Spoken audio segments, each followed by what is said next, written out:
Good evening, ladies and gentlemen. We are tonight's entertainment. Welcome.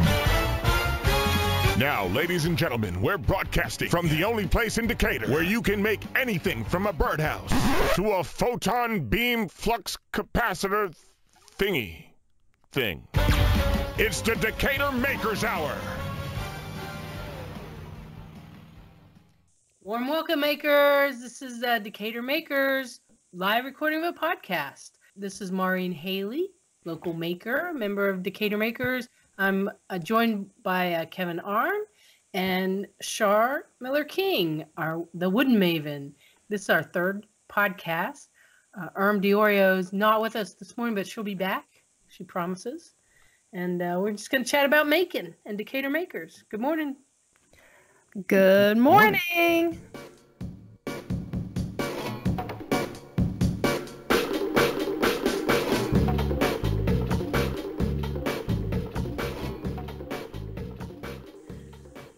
How are y'all doing?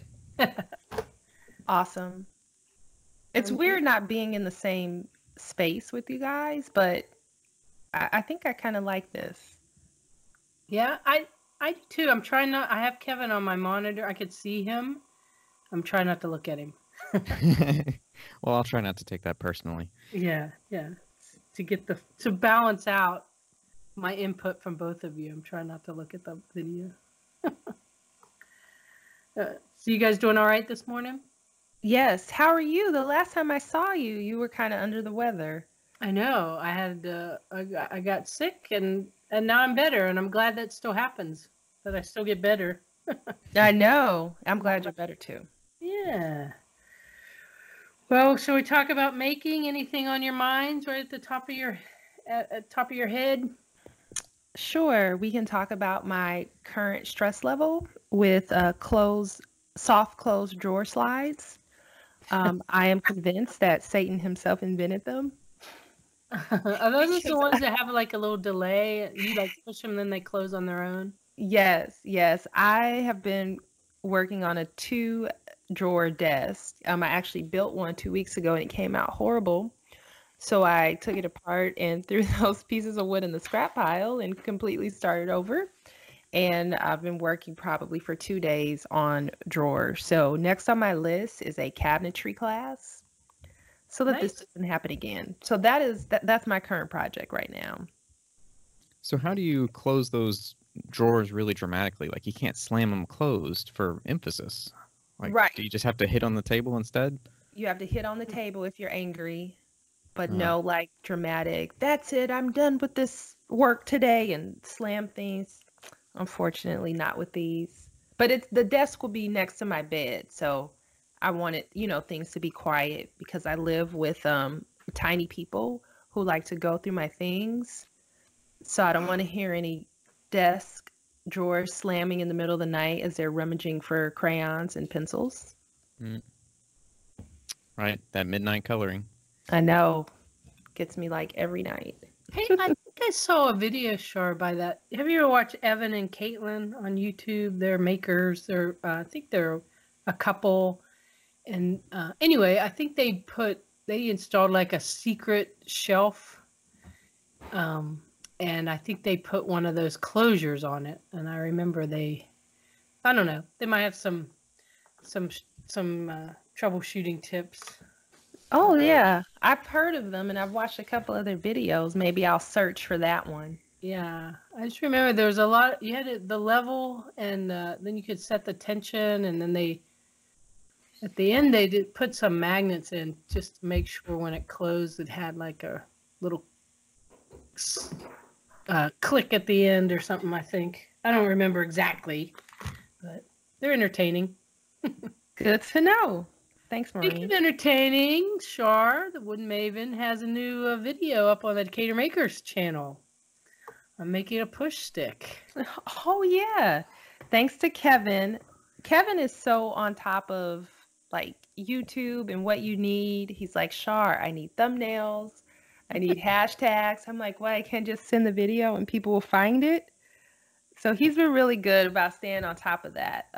So as you know, George and I teach the Woodshop 101 class. George Breeden is also one of our like really amazing makers, woodworkers at the space. I had somebody record the video as sort of a refresher for people who've taken the Woodshop 101 class. If they can't remember certain things that they've learned on the tools, they can just watch that. I don't know, I think it's like 5 or 6 minutes. And it gives us more material for our Decatur Makers YouTube channel. Right? It does. And I know people forget that stuff relatively quickly. Yeah, it's nice. It's nice content, but when I watched it, I thought sometimes I get a little distracted or even intimidated by the equipment in the wood shop. And watching the video, I could just watch the process and say, oh, yeah, I know how to do that stuff. I thought it was really good. Well done. Thank you. Oh, Kevin, what have you been working on? Well, I've had a lot of projects on my plate lately. The one that's absorbing the most of my attention is getting my benchtop milling machine up and running. So I made a new, much more rigid table for it over Thanksgiving, using mortise and tenon joints, believe it or not, that I cut with a jigsaw and bandsaw. So they're sloppy, but they work. And now I just got to reassemble the whole milling machine on top of it because it weighs about 500 pounds, and so I can only move it in parts. What does a milling machine do? So imagine it's a little bit like a drill press. So it's got a spinning bit, except the bit can cut on all sides. So you can push the bit in, like you can push material in from the side and it'll cut a channel out and stuff like that. No. So it's used to make all kinds of interesting parts, mostly used with metal. So cutting through metal. Very nice. So Maureen, what are you working on? I have to say that the thing that I've been working on the most is my Billy Bass fish, because I followed you may or may not know, I followed an Instructable or a tutorial by Donald Bell, who's online. He does a Maker project update, and have a little Billy Bass fish hooked to a microcontroller that uses Bluetooth, and then you can have it do its Billy Bash dance to whatever song you send. And then I was determined to have it set it up so that it could query the meetup.com site and speak events for the makerspace. So I decided to use a Raspberry Pi for that. And I got both separate parts working, and then so now I'm just in the process of trying to make it all one. Push a button and it does this, or push a button and it does that. But I'm not being able to work on it during the week. Progress has slowed to a crawl. But in the meantime, I had to build a little audio switcher because there's 2 audio inputs and 1 audio amp. And so I soldered that up and 3D printed an enclosure for it. And so that was fun. Oh, nice. That sounds neat. Yeah. Do some rudimentary design. Yeah, I wonder if we could start to post some pictures of these sorts of things that we're working on in addition to the kind of splash screen of the podcast. Oh, that would be a great idea. Yes, people can have an image of what we're talking about. Yeah. Oh, good. I can get out my photography box. Oh, I just usually grab who's ever in the space. I'm like, hey, take this picture, please. Yeah, we'll do that. What else is going on?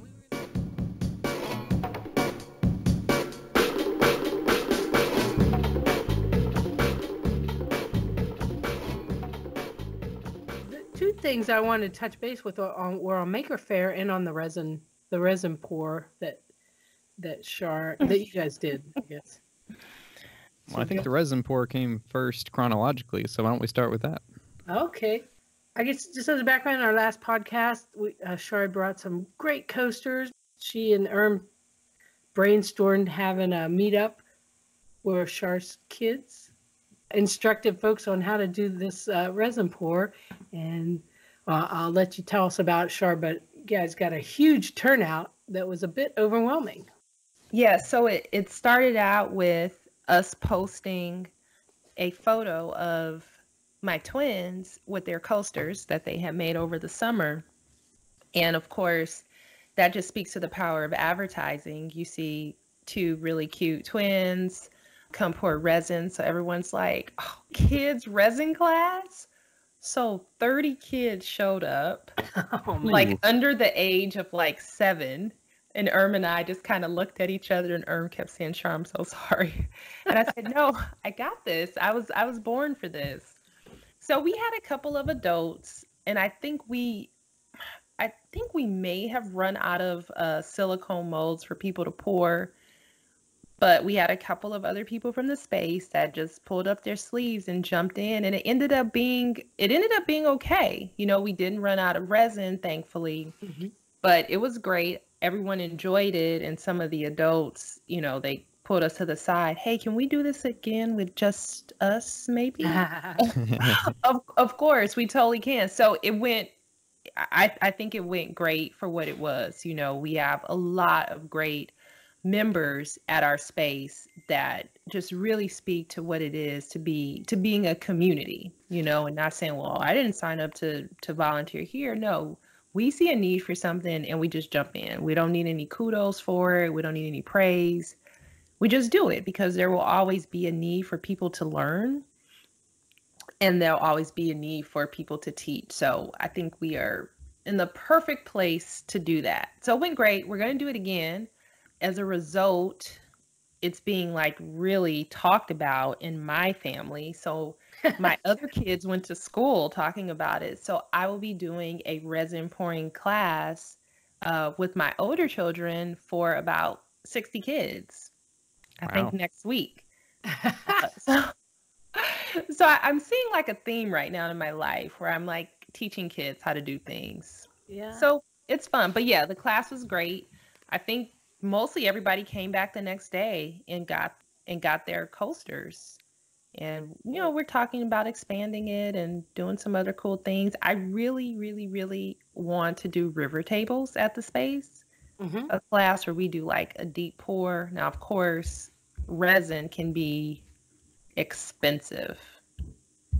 It can be pricey, but I think we can get maybe 3 or 4 people to drop $200, right? Yeah, split between them. Yeah. Yeah. Oh yeah, I'd like to do a big table. We've got a member right now, Nate, who's actually working on pouring a river table. Well, it's sort of a river table. The resin portion is more triangular, and it's 2 live edge slabs that kind of split. And it should be pretty neat. I know he's supposed to do the pour in the next couple of days. Oh, I think I saw that. The slabs. Yeah. Laid out. You know, there's some trees that have been cut down at a fire station in Buckhead, and I drive by every day, and I think, who would I get in trouble with if I just got out the car and just cut some pieces off of those logs? I wonder if they belong to the city, or I don't know. The fire station's closed, so I can't knock on the door and ask them, could I have some? But those slabs can be expensive. Yeah.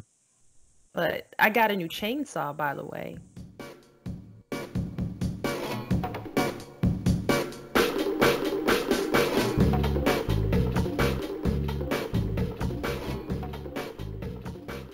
You did? Yes, Steel. That's premeditated slab. I know, right? Steel. I met Steel, the company Steel, STIHL, at a conference that I went to that I spoke at over the summer. And they reached out to me and asked if I would be interested in trying one of their products and posting about it. And I said, of course, I will not turn down free tools. So I have a brand new chainsaw with chaps and the whole 9 waiting for me. And I just need something to cut. So if you guys have any suggestions where I won't possibly get arrested for cutting down trees, let me know. I saw a big tree down on East Lake Drive the other day, so I might have to do a drive-by. Well, we could also do our Maker Faire recap. You guys want to move towards that, or what do you think? Let's talk about Kevin's sign. Is that my segue? Well, it's not Yeah. just my sign, but I can talk about it for a bit. So Maker Faire this year in Atlanta had a sign competition between all the maker spaces, and you had to make a 3 foot by 3 foot sign, exactly 3 foot by 3 foot by question mark. So we could have extended it as much as we wanted in the third dimension, and we only partially took advantage of that. And it had to basically fill the entire area. Oh, and most importantly, they gave us 30 days. So this was announced 30 days before Maker Faire, which means we spent about 2 weeks thinking about what to do and then 2 weeks actually doing it. So what we came up with is that we spelled out Decatur Makers, and we had different members of the space make different letters. So Char, you made a Resin Pour letter. I think it was an E, if I remember correctly. Correct. And actually, Maureen also made an E along with Bill Sandage that lit up. And it was part of a PCB, or printed circuit board. Right. So we got a lot of folks really involved in the space, and it was really great. And then below that, we made a 2-dimensional plotter. So it was basically a pin that was hanging between 2 stepper motors, and the stepper motors would move the pin around, and it drew our logo live and wrote Maker Faire Atlanta 2019 on it, which was stressful. So George Breeden, whom we've mentioned before, he helped basically make the entire frame and all of the hard stuff, and I handled coordinating with getting letters made, and I did all of the 2D plotter stuff, which turned out to be easier than I expected. But there were, of course, a couple of hiccups kind of late night. I think there are some pictures of it on the Decatur Makers Instagram. What about the time-lapse video? Is that posted? It's not posted. I need to find a place to post it. On our YouTube channel. Oh, yeah. That's a good idea. So we'll get that posted. Because Char was kind enough to take a time-lapse of it doing its thing. The nice thing is that the sign actually was a big talking point at our booth at Maker Faire. So we had a lot of folks that were coming by and just watching the sign do its thing. That's saying a lot considering all the stuff going on at our booth. Yeah. Didn't we win something? Yeah, so we did win the sign competition. I'm not sure that any other maker spaces actually participated. I guess they don't like free prize money. 30 days is hard to pull a project together. That was stunning. Yeah, but they didn't have to go quite as hard as we went. You could have just printed something out on vinyl and stretched it to fit the volume. Is what it is. That's what we do. Yeah, it was. Maker Faire was also pretty kind of a success for the Barbie race car team too, wasn't it? They placed really well, and I don't think they won it, but there was some fast car. Oh, did they did win it? Yeah. Oh. They won it so well that now they're 5th in the nation. That's right. Which obligates them to continue racing. Right, and for those who don't know what the Power Racing Barbie series thing is, I think it's called Power Racing Series. There were those old Barbie cars meant for kids that you would drive around. They had their own little motors. They were maybe 4 feet long by 2 or 3 feet wide. And so there's the Power Racing Series has basically taken those that idea, except they strip out all of the original components and put in dangerously powerful motors and extremely powerful batteries, and then they race them at 40 miles an hour. And so it's pretty wild. This car they built is electric. Are all the Power Racers electric? Is that part of the thing? Or they had those big packs of lithium batteries, and anyway, yeah, it was pretty amazing. I think they're all electric, but I'm not sure if that's just because they're required to be or because that is just relatively easy to set up. Mm-hmm. Not sure. They're way faster than you would think you'd want to ride a little car. Yeah, helmets are required. Yeah. I mean, they're not little putt-putters. I enjoyed Maker Faire. I know there's probably opinions about it, but they held it this year at what used to be Turner Field in downtown Atlanta, which is now owned by Georgia State. So it's the Georgia State Panthers field.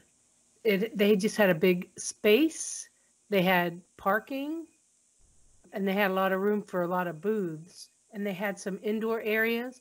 Anyway, I thought that was a pretty cool venue. There was a lot of space. It was almost too big, but there were some indoor areas too that had some air conditioning because it was really sunny and hot that day. I don't know how you guys experienced it, but I thought it's kind of a cool venue. It's a cool venue. It had its downsides. We had to follow all of the same rules and regulations that the Georgia State folks do when they use the stadium. Right. And most makers, or at least a good half of makers, at least have a pocket knife or like a multi-tool on them, and those weren't allowed inside the space. No. You couldn't even bring bags that weren't see-through. Right. Now, luckily, as makerspace folks, we managed to get in a different entrance where they didn't send us through metal detectors or anything like that. So I totally had my knife. But Kevin, I know. Loopholes. It's useful. You gotta, there are things that had to be cut.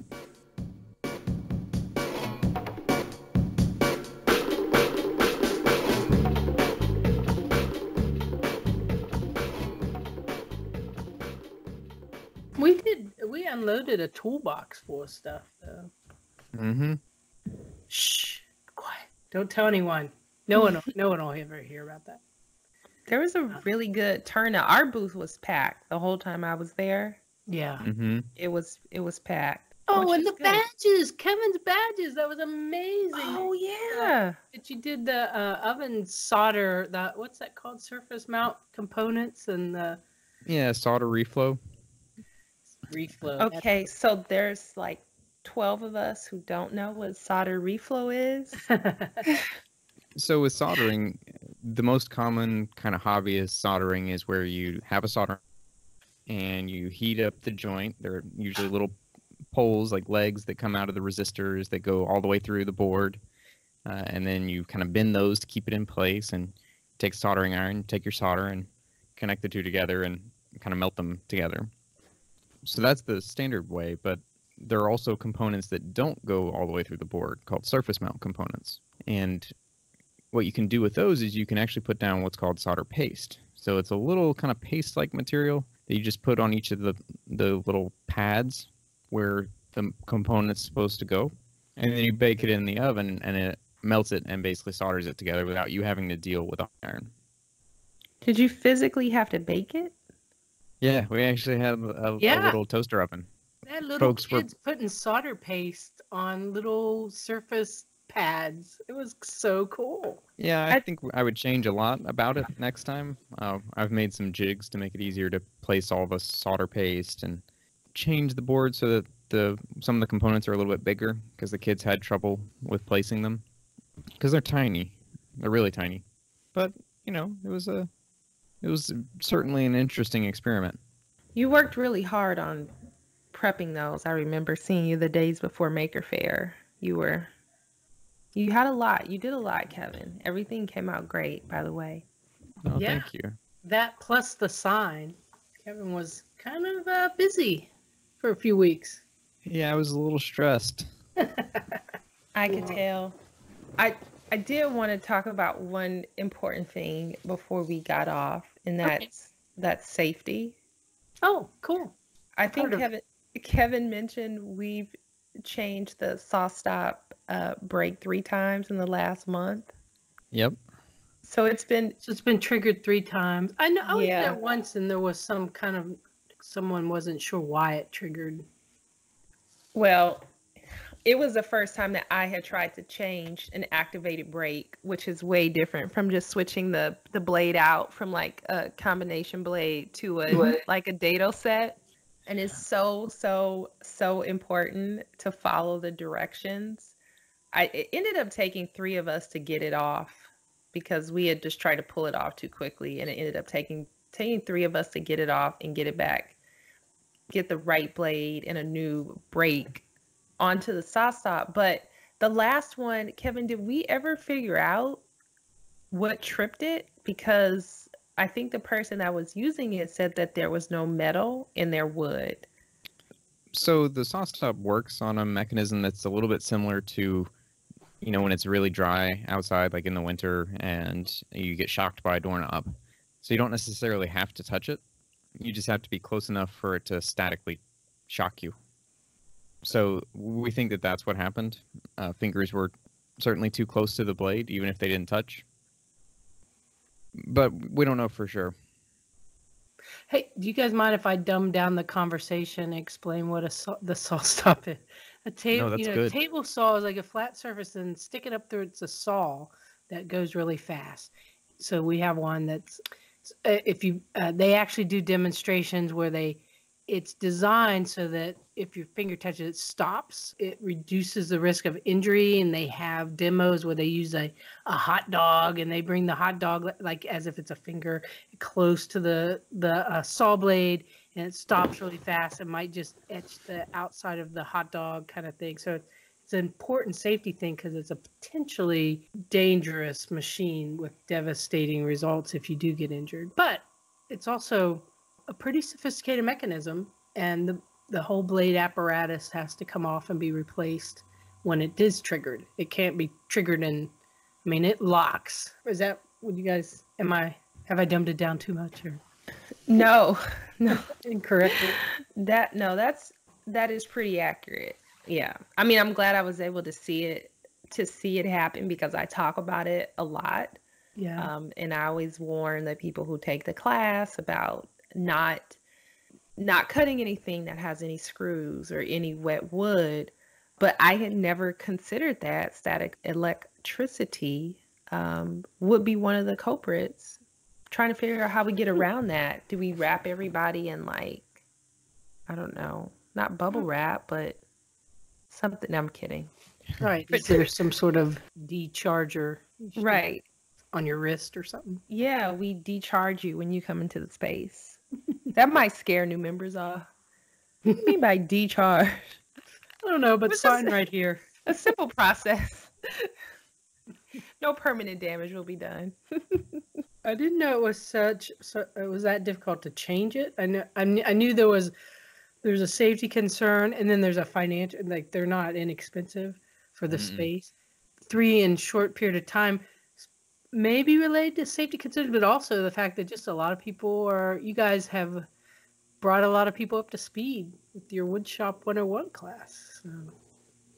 Yeah, that's what, and that's the one thing I love about it is because, well, what was so funny is when I was there yesterday, mumbling under my breath about the drawer slides, that everybody else in the space that was working had taken my class.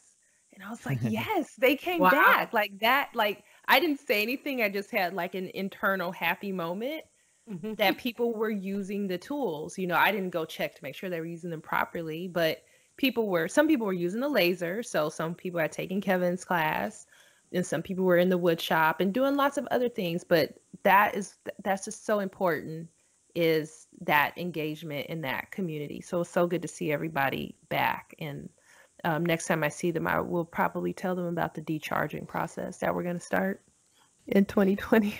Well, as long as you keep your hands at least 2 inches away from the blade, that's not going to be an issue. In this case, it was resawing a 2x4, so at maximum it was 1.5 inches away from the blade, the hand, but probably less than that. Probably more like 3/4, which is a little too close. We've got to get that list of rules up. Oh, and well, that's good information because my next video hopefully will be a table saw video. So we'll talk about all the safety stuff. So yeah, I'll probably chat with you offline about that, Kevin. All right. Give me some more tips and tricks and no-nos. And admittedly, some of this, so George Breed and I are starting our own podcast, and we talked a little bit about safety on ours. Just going to shameless plug that. It's going to be the Maker Talk podcast. All right. What about us, Kevin? Hey, I'll be Kevin Two Shows. Kevin Two Shows. I stole that from Jimmy DeResta, who calls himself Jimmy Two Shows. George could have been on our show. I know. I'm sure he will be. Another person to schedule. Cool. What's the name of yours? Maker Talk Podcast. Maker Talk Podcast. Have you done it? Is it out there somewhere? It probably will be in the next week or so. We've already claimed all the URLs and handles and all that stuff. It'll be out there shortly. We just need to come up with a logo. Well, what do you guys think to close out our shorter format, our shorter 20-minute format, 20 to 30 to 40-minute format? I think this worked. I do too. All right. All right, makers, get out there and make it good.